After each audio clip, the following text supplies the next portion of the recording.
नमस्ते दोस्तों। हिंदी साहित्य की क्लासिक कहानियों के चैनल में आपका स्वागत है। आज सुनिए मालती जोशी जी की लिखी हुई कहानी इंतहा मेरे सब्र की। घर लौटते समय उसने सोचा था कि चाय पीकर वो आधा पौन घंटा लेटी रहेगी। बदन थकान से चूर हो रहा था। एक तो रात भर का सफ़र, फिर घर आते ही बस चाय और 2 बिस्कुट खाकर चल दी थी। नहाने के नाम पर 2 लोटे पानी के शरीर पर डालकर उसने कपड़े बदल लिए थे। ज़्यादा कुछ करने के लिए समय ही नहीं था। अब घर जाकर देखेगी पानी की सुविधा हुई तो फिर से नहा लेगी, तभी ताज़ा दम हो पाएगी। पर उसके घर पहुंचते ही जूही उसकी गोद में मुंह छुपाकर सुबकने लगी थी। उसे कपड़े बदलने तक की मोहलत बेटी ने नहीं दी थी। उसकी पीठ पर हाथ फेरते हुए वो बार बार पूछ रही थी, क्या हुआ बेटा? पर जवाब में केवल सिसकियाँ ही मिल रही थीं। क्या हुआ रे? उसने बेजारी से चेतन से पूछा, जो वहीं बैठकर पढ़ रहा था। उसने एक बार माँ की ओर देखा, बुरा सा मुंह बनाया और फिर किताब में आंखें गड़ा ली। वैसे अब ये रोज़ का ही नाटक हो गया है। जब से शालिनी आई है, एक ना एक एपिसोड होता ही रहता है। वो दफ्तर से थकी हारी लौटती है और उसके सामने शिकायतों का अंबार लग जाता है। शिकायतें दोनों तरफ से होती हैं, पर न्याय तो हमेशा एक तरफा ही करना पड़ता है। हमेशा अपने ही बच्चों को कटघरे में खड़ा करना बड़ा खराब लगता है, पर क्या करे, मजबूरी है। दिन पर दिन दोनों कुम्हलाते चले जा रहे हैं। इसीलिए जिद करके 15-20 दिनों के लिए पीहर चली गई थी। वहाँ नाना नानी मामा मामी का लाड़ दुलार पाकर दोनों के मन थोड़े हरे हो गए थे। पर क्या फ़ायदा, घर लौटते ही वही सब शुरू हो गया। पता नहीं कब इनकी छुट्टियां ख़त्म होंगी। जितनी देर स्कूल में रहते हैं, कम से कम उतनी देर को तो वो निश्चिंत हो सकेगी। कुछ देर बाद उसका भी धैर्य चुक गया। झल्ला कर बोली, एक गिलास पानी का आसरा नहीं है किसी का, पर मेरे घर आते ही रोना पीटना तो मत मचाया करो। दिमाग चटक जाता है मेरा। नालायक, बताता क्यों नहीं कि क्या हुआ है? लड़का बेचारा सकपका गया। रुआसी आवाज़ में बोला, नानी ने जो कपड़े दिए थे सब दादी ने रख लिया, और मामी ने जो खिलौने दिए थे वे भी। आते ही प्रदर्शनी लगाने की क्या ज़रूरत थी? मेरे आने तक रुक नहीं सकते थे? वो बार बार पूछ रही थी कि नाना ने क्या दिया, मामा ने क्या दिया, तो गुड़िया सब निकाल कर दिखाने ले गई। मीना कुछ कहना चाहती थी कि रुक गई। उसे लगा कि दरवाजे के पास कोई है। उसने आगे बढ़कर पर्दा जरा से हटाया। उसका अनुमान ठीक था। दरवाजे के पास कान लगाए अम्मा जी खड़ी थीं। जैसे उन्हें पता चला कि मीना ने देख लिया है तो भीतर चली आईं और कड़क कर पोते से बोली, क्यों रे, आते ही मम्मी से चुगली लगाने बैठ गया? उसने कोई चुगली नहीं की अम्मा जी, मीना ने भरसक विनम्रता से बताया। मैं ही बार बार पूछ रही थी कि गुड़िया क्यों रो रही है, तो उसने बताया। हाँ, बताया होगा कि दादी ने सब कपड़े खिलौने रख लिए हैं, यही ना? तो तुम भी सुन लो बहू, घर में अगर 4 बच्चे हैं तो चारों के लिए सामान आएगा, नहीं तो किसी के लिए नहीं आएगा। तुम्हारे घर वालों को इतना तो समझना चाहिए। इसमें मेरे घर वालों का कोई दोष नहीं है। मैंने ही उन्हें शालिनी के बारे में नहीं बताया। बच्चों को भी ताकीद कर दी थी कि बुआ की चर्चा ना करें। इसमें अलग से बताने वाली क्या बात है? तुम्हारा छोटा भाई इंटरव्यू के लिए आया था, तब शालू से मिला नहीं था? तब जनवरी थी अम्मा जी, और अब जून चल रहा है। जनवरी से लेकर जून तक बेटी अगर पीहर में बैठी रहती है तो लोग 100 तरह की बातें पूछते हैं, और अपने घर की बात 10 लोगों तक पहुँचे, ये मुझे अच्छा नहीं लगता। मतलब कि तुम्हें शर्म आती है? तुम पीहर जाओ तो कोई बात नहीं, पर मेरी बेटी पीहर आए तो शर्म की बात है, क्यों? अम्मा जी, ये बात तो आप भी अच्छे से जानती हैं कि शालू का यहाँ रहना और मेरा पीहर जाना, इन दोनों चीज़ों में बहुत फ़र्क है। वैसे भी मैं पूरे 2 साल बाद गई थी, वो भी सिर्फ 15 दिनों के लिए। मेरे माँ बाप भी बूढ़े हो चले हैं, उनका भी मन बेटी से मिलने को करता है। उनकी आंखें भी नवासों को देखने के लिए तरसती हैं, और बच्चों को भी तो थोड़ा बदलाव चाहिए। छुट्टियों में सारे बच्चे कहीं ना कहीं जाते हैं, मेरी वजह से यहीं बेचारे घर में बंद कर रह जाते हैं। थोड़े बड़े हो जाएंगे तो अकेले ही भेज दिया करूँगी। ओफो अम्मा, तुम कहाँ चली जाती हो? शालू अचानक वहाँ नमूदार हो गई। उसने दुपट्टे से सिर को कसकर बांध रखा था। आजकल वो इसी धज में ही रहती है। कई बार मीना का कहने का मन होता है कि शालू, पट्टियाँ तुम्हें नहीं हमें बांधनी चाहिए, क्योंकि आजकल तुम पूरे घर का सिरदर्द बनी हुई हो। गोद के बच्चे को अम्मा को पकड़ाते हुए शालू बुनबुनाई, अब थोड़ी देर इसे अपने पास ही रखो अम्मा, मेरा सिर दर्द से फटा जा रहा है और ये दुष्ट मेरे प्राण ले रहा है। दोनों के दोनों मेरी जान के दुश्मन बने हुए हैं। शालू वापस कमरे में चली गई।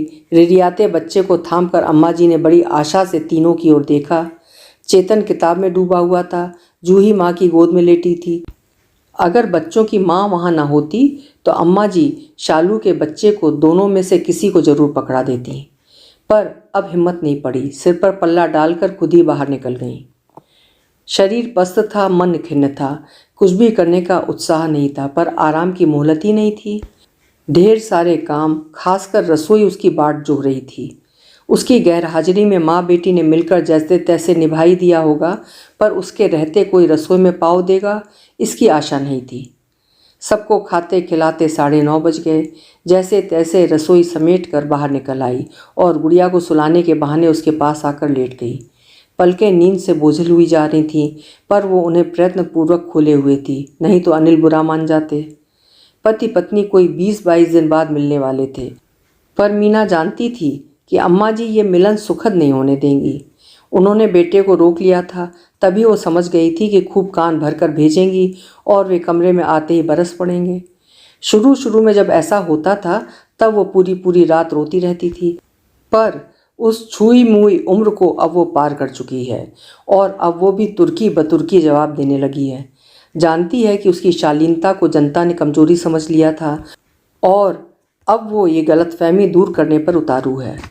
जैसा कि अपेक्षित ही था, अनिल ने कमरे का दरवाज़ा बंद करते करते ही पूछ लिया, आते ही ये क्या हंगामा कर डाला?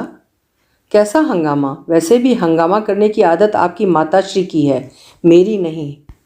वही तो पूछ रहा हूँ कि हुआ क्या? अम्मा जी ने बताया नहीं क्या? तुम ही बता दोगी तो क्या छोटी हो जाओगी? बच्चों को नाना के यहाँ से जो सामान मिला था वो इसलिए जब्त कर लिया गया कि सुमित अमित के लिए कुछ नहीं आया। अब मैं क्या वहाँ सारे खानदान के लिए कपड़े मांगती? तो तुम ही अपनी तरफ से कुछ ले आती। लाई हूँ बाबा, शाम को ऑफिस से लौट कर देने वाली भी थी, पर किसी को सब्र हो तो। इतने खुश खुश लौटे थे बच्चे, पर आते ही सारी खुशियों पर पानी फिर गया। आप गुड़िया का सुबगना देखते तो आपको पता चलता। अनिल चुप हो गए, कहते भी क्या, पर मीना चुप नहीं हुई।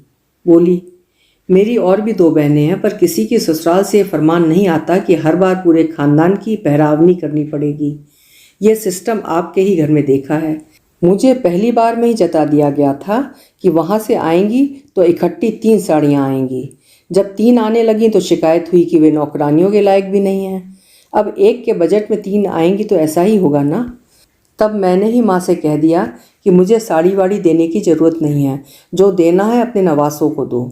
अब उसमें भी हिस्सेदार पैदा हो गए हैं, अब इनके लिए भी मना कर दूंगी। मेरे माँ बाप कोई धन्ना सेठ थोड़े ही हैं जो देते ही चले जाएंगे। वैसे भी लिया दिया यहाँ आकर सब अकारत ही हो जाता है। बहस से बचने के लिए अनिल चुपचाप करवट बदल कर लेट गए, पर अब मीना चुप बैठने वाली नहीं थी। उसकी नींद काफूर हो गई थी और मन आक्रोश से भर गया था। बोली, मैं जानती थी कि ये सब ऐसा ही होगा, इसलिए जब आप शालू को लेने जा रहे थे तो मैंने कहा था पहले एक कमरा ठीक कर लो। शालू क्या वहाँ अकेली रहती? अम्मा जी साथ रह लेती। ये घर अम्मा का है, ये मत भूलो। तो हम चले जाते, भले एक कमरे में गुजारा करते, पर चैन से तो रहते। और बच्चे दिन भर अकेले रहते। अब भी तो अकेले जैसे ही हैं। अभी भी अम्मा दरवाज़ा भर खोलती हैं और नींद से जगाने के लिए 100 गालियाँ देती हैं। बच्चे अपने से कपड़े बदलते हैं, अपने से खाना लेकर खाते हैं, अपनी जूठी प्लेट खुद उठाकर सिंक में रखते हैं और अपने से पढ़ने बैठ जाते हैं। जब से शालू आई है बच्चों का पढ़ना भी निरापद नहीं रहा। अमित सुमित दोनों उनके सिर पर सवार रहते हैं। कोई पेन छीन लेता है, कोई कॉपी फाड़ देता है, तो कोई किताब छीन कर भाग जाता है। शिकायत करो तो उल्टे इन्हीं लोगों पर डांट पड़ती है। अम्मा जी भी जब तक गुड़िया को छोटू को पकड़ा देती हैं। 6 साल की बच्ची है वो, उसकी क्या बच्चे खिलाने की उम्र है? कभी अपने बीवी बच्चों की ओर भी देख लिया कीजिए, तब आपको पता चलेगा कि बच्चों के मुंह कैसे सूख गए हैं। आधी से ज़्यादा रात इसी कलह कलेश में बीत गई, और ये सिर्फ आज की ही बात नहीं है, आजकल अक्सर ही ऐसा होता है। पति से बात करने के लिए यही एक समय मिलता है, और उस समय तक अनिल दिन भर की आपादापी से इतने थके हुए उबे हुए होते हैं कि जरा सी बात पर उखड़ जाते हैं। फिर वो भी चुप नहीं रह पाती, सारा संचित आक्रोश बाहर आ जाता है। हर बात एक बहस में और हर बहस एक प्रश्न चिन्ह में तब्दील हो जाती है। अभी उसी दिन मीना ने कहा था, सुनो 1 लीटर दूध बढ़ा लें, शाम को बच्चों के लिए 1 बूंद नहीं रहता। वे एकदम भड़क गए। 1 लीटर दूध का मतलब समझती हो? पूरे 700 रुपये की बढ़ोतरी। मीना को भी यह हिसाब आता है, पर इस उम्र में बच्चों का दूध से वंचित रह जाना उसे कचोटता है। कभी मीना कहती, सोचती हूँ शाम के लिए एक महाराजन रख लूँ। शाम को मैं एकदम पस्त हो जाती हूँ, बच्चों को जरा भी समय नहीं दे पाती, कम से कम परीक्षा तक। वे उसकी बात भी पूरी नहीं होने देते। कहते, तुम थोड़े दिन सब्र नहीं कर सकती? यहाँ मैं रोज़ खर्चा घटाने की तरकीबें सोचता हूँ और तुम हो कि रोज़ एक नया शगुफा छोड़ देती हो। वो कहना चाहती कि फिर बच्चों के लिए ये एक ट्यूशन ही लगवा दो, पर कहते डर लगता है, सुनते ही जल्ला जाएंगे। उनका आजकल तकिया कलाम हो गया है। तुम थोड़े दिन सब्र नहीं कर सकती? कितने दिन तक सब्र करे मीना? 10 साल से यही तो करती आ रही है। वो पति की परेशानियां समझती है, जानती है। वे कर्ज की किस्तें चुकाते चुकाते बेचारे हलकान हो गए हैं। घर की किश्त भर ही रहे थे कि शादी हो गई। वो तो भाग्य से मीना को बैंक में नौकरी मिल गई तो थोड़ी राहत मिली। 5 साल में 2 बच्चे। उन खर्चों से निजात पाते पाते बहन की शादी सिर पर आ गई। माँ बेटी के नखरों के मारे वर्ष संशोधन भी एक समस्या ही बन गया था। जैसे तैसे करके एक जगह बात बनी। घर वर अम्मा जी ने पास किया तो बहन के हाथ पीले हुए। कर्ज का बोझ फिर से सिर पर आ गया। इसी बीच शालू के 2 बच्चे हुए। नेक व्यवहार ने खर्च का बाहर और बढ़ा दिया। इतने पर भी शालू वहाँ निभा ले जाती तो वे संतोष कर लेते, पर वहाँ उसकी एक दिन भी नहीं बन पाई। बार बार आना जाना लगा ही रहा। पिछले 6 महीनों से तो वो यहाँ जमकर ही बैठ गई है। माँ ने ऐलान कर दिया कि जब तक जमाई राजा नाक पकड़कर माफ़ी नहीं मांगेंगे वो बेटी को उस कसाई खाने में नहीं भेजेंगी। और जमाई राजा हैं कि मुंह में दही जमाए बैठे हैं। पिछले 6 महीनों में उन्होंने एक फ़ोन भी नहीं किया। जब से शालू आई है घर का सारा बजट गड़बड़ा गया है, लेकिन उन लोगों के लाड़ प्यार में, खान पान में कोई कमी अम्मा जी बर्दाश्त नहीं करती हैं। बस गाज गिरती है तो उसी के बच्चों पर। इसीलिए वो भी इन दिनों बगावत पर उतर आई है। बच्चों की पढ़ाई का जो हाल हो रहा था वो उससे बर्दाश्त नहीं हो रहा था। हार कर उसने अपनी मुँह बोली ननद राधिका को पटाया और बच्चों को उसके पास भेजने लगी। राधिका उन दोनों फुर्सत में थी। उसने एमए कर लिया था और उसके लिए जोर शोर से लड़के ढूंढे जा रहे थे। 2 घर छोड़कर ही घर था उसका। लाने ले जाने का झंझट भी नहीं था। सोचा कुछ नहीं तो कम से कम होमवर्क ही करवा देगी। कम से कम बच्चे वहाँ शांति से पढ़ तो सकेंगे। सबसे अहम बात तो ये थी कि आपस का मामला था, इसलिए सस्ते में निपट गया। बाहर के ट्यूशन्स तो बहुत महंगे थे। अम्मा जी को तो उसने यही बताया था कि राधिका बच्चों को मुफ्त में पढ़ा रही है, नहीं तो वे फिजूल खर्ची पर एक लेक्चर दे डालती। इस पर 28 मई को राधिका की भी शादी हो गई। बच्चों की पढ़ाई की समस्या फिर से उसके सामने मुंह बाए खड़ी थी। जुलाई महीने की एक भीगी शाम को उसने घर में अचानक एक विस्फोट कर दिया। सब लोगों को खाना परोसते हुए उसने अचानक सूचना दे दी कि उसका ट्रांसफ़र हो गया है उज्जैन, अगले महीने ज्वाइन करना होगा। सब लोग सकते में आ गए, सबके कौर हाथ ही में रह गए। फिर माँ बेटे ने एक साथ पूछा, ट्रांसफ़र अचानक कैसे? मीना ने जानबूझकर ये समय इस खबर के लिए चुना था ताकि जो प्रतिक्रिया हो सबकी एक साथ हो। माँ बेटे की हैरानगी को नज़रअंदाज करते हुए उसने शांत भाव से कहा, नौकरी में ट्रांसफ़र्स तो होते हैं, इसमें आश्चर्य क्या है? अब तक तो नहीं हुआ था, अम्मा जी बोली। ये अपनी खुशकिस्मती थी। कैंसिल करवा लो, मैं कल ही जाकर तुम्हारे जीएम से मिलता हूँ। कैंसिल तो मैं नहीं करवाऊँगी, उसने पति को 2 टूक उत्तर दिया। प्रमोशन पर जा रही हूँ, ऐसा गोल्डन चांस छोड़ता है कोई? यहाँ क्या होगा? अम्मा जी को चिंता हुई। यहाँ क्या होना है, आपके सुपुत्र तो आपके पास ही रहेंगे। बच्चों को रख सके तो ठीक है, वरना उनकी टीसी भी निकलवा लेते हैं। और रोटी पानी? रोटी पानी के लिए आप हैं, शालू है, 3 जनों का खाना ही कितना होता है? शालू क्या तुम्हारे यहाँ चूल्हा फूंकने के लिए आई है? एक तीखा सा उत्तर मीना के जबान तक आया था, पर उसे गटकते हुए उसने कहा, तो एक मिसरानी रख लेते हैं। मैं तो इनसे कितने दिनों से कह रही हूँ कि कम से कम दोनों वक्त फुलके उतारने के लिए ही किसी को रख लेते हैं। अम्मा जी से निबट कर मीना पति से मुखातिब हुई, सुनो, इस वीकेंड पर उज्जैन चले चलते हैं। अच्छा सा पास पड़ोस देखकर कोई घर ठीक कर लेते हैं। बच्चों के स्कूल के लिए भी पूछताछ कर लेंगे। मेरा ऑफिस दूर हो तो कोई बात नहीं, पर बच्चों का स्कूल पास होना चाहिए। लगता है तुम जाने के लिए तैयार बैठी हो।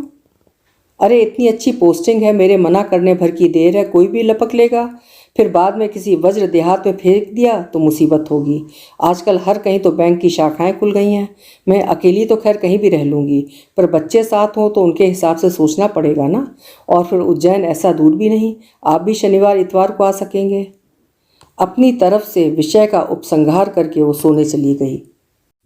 माँ बेटे बहुत देर तक विचार विनिमय करते रहे, जो कि अपेक्षित ही था।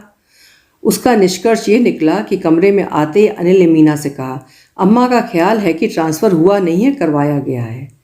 और अम्मा के लाडले क्या कहते हैं? मेरा भी कमोबेश यही अनुमान है। तो आपका अनुमान एकदम सही है। वहाँ की पोस्टिंग निकली थी तो मैंने ऑप्शन दे दिया। मुझसे एक बार पूछना भी जरूरी नहीं समझा? पूछने से आप हाँ कर देते क्या? 100 समस्याएं गिना देते। समस्याएं तो मैं अब भी गिना सकता हूँ, पर उनसे आप अकेले ही निपटिएगा। मुझ में अब उतना सब्र नहीं है। मैंने अपने जीवन के 10 बेशकीमती वर्ष आपके परिवार के लिए खर्च कर दिए। अब मैं अपने बच्चों को कुछ समय देना चाहती हूँ, उनके लिए जीना चाहती हूँ। मतलब ये कि पूरे 10 साल तक मैंने अपनी सारी आशाएं, आकांक्षाएं, सारे शौक, सारे अरमान ताक पर रख दिए थे। एक उम्मीद थी कि एक दिन हमारी सारी जिम्मेदारियां समाप्त हो जाएंगी और हम अपनी ज़िंदगी जी सकेंगे। शालिनी की शादी हुई तो मैंने राहत की सांस ली थी। सोचा था कर्ज है तो कोई बात नहीं, कभी ना कभी तो पट ही जाएगा। जिम्मेदारी तो ख़त्म हुई, बहुत खुश थी मैं। शालू आसपास नहीं होती है तो आपकी माँ भी थोड़ा सम पर चलती हैं। बेटी का साथ पाकर तो वे एकदम दुर्दांत हो जाती हैं। पर अफसोस, मेरी ये खुशी 6 महीने भी नहीं टिक पाई। शालिनी जी को पीहर ही ज़्यादा रास आता रहा और अब तो लगता है कि वो कभी लौटकर जाएंगी ही नहीं। तुम इससे अच्छा कुछ सोच ही नहीं सकती क्या? सोच कर ही तो बोल रही हूँ। आपकी माँ ने बेटी को इस तरह ग्रूम किया है कि वो कभी किसी से निभा ही नहीं सकती है। ना वो किसी के साथ एडजस्ट कर सकती है, ना शेयर कर सकती है। हर समय दूसरे पर चढ़ी ही रहना चाहती है। ससुराल में तेवर कौन बर्दाश्त करेगा? आप खुद देख लो, उसे आए 6-7 महीने हो चले हैं, नीरज जी ने एक बार भी सुध नहीं ली। तुम्हें वहाँ के माहौल का पता नहीं है। हिंदुस्तानी ससुरालें ऐसी ही होती हैं। अपने यहाँ का माहौल क्या उससे बेहतर है? सुबह से शाम तक खटती रहती हूँ, शरीर से भी पैसों से भी, पर कभी प्रशंसा के 2 बोल नसीब नहीं हुए। सिर्फ ताने और उलाने ही मिलते रहे हैं। मन एकदम छलनी हो गया है, फिर भी यहाँ पड़ी हूँ क्योंकि मैं अपने माँ बाप का बुढ़ापा नहीं खराब करना चाहती, अपने भाइयों की गृहस्थी में जहर नहीं घोलना चाहती। खैर, अपने हिस्से का जितना सहना था मैंने सह लिया, पर मैं अपने बच्चों के कुम्हलाए चेहरे नहीं देख सकती। मैं उन्हें इस कलह क्लेशपूर्ण वातावरण से दूर ले जाना चाहती हूँ। उन्हें एक स्वच्छ सुंदर माहौल में बड़ा करना चाहती हूँ। अगर हम अपने माता पिता के प्रति उत्तरदायी हैं तो हमारी एक जिम्मेदारी बच्चों के प्रति भी बनती है। उसे कब तक हम अनदेखा करेंगे? यही समझ लीजिए कि हमने अपनी जिम्मेदारियों का बंटवारा कर लिया है। इस घर से किसी को निकालने का हक मुझे नहीं है, पता है, पर मैं इस घर से तो जा सकती हूँ ना। मेरा वो हक तो मुझसे कोई नहीं छीन सकता। और अगर मैं ना जाने दूँ तो? रोक कर देख लो। उसकी तनी हुई मुद्रा देखकर अनिल सहम गए। समझ गए कि जिसे इतने वर्षों तक कर्तव्यों के बोझ से लाद रखा था, वो अब अपने अधिकारों के प्रति भी सचेत हो उठी है। उसे लौटाना अब असंभव ही है। अभी आप सुन रहे थे मालती जोशी जी की लिखी हुई कहानी इंतहा मेरे सब्र की। कहानी आपको कैसी लगी कमेंट बॉक्स में ज़रूर लिखिएगा। फिर मिलेंगे किसी अच्छी सी कहानी के साथ। आपका समय शुभ हो, सुंदर हो, मंगलमय हो।